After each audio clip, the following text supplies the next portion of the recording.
The hantavirus has spread to South Africa with 3 confirmed deaths and a 40% fatality rate. Oh my. Okay, for anyone not living under a rock, the hantavirus is a disease with a 40% fatality rate.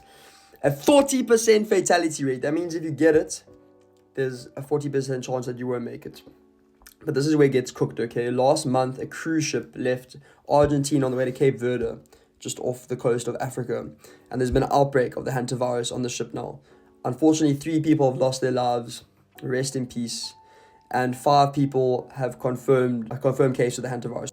Everyone is being quarantined on that ship in Cape Verde. No one can leave, no one can come on. But there is a confirmed case in Sandton, Johannesburg. A lady is in critical condition in the hospital.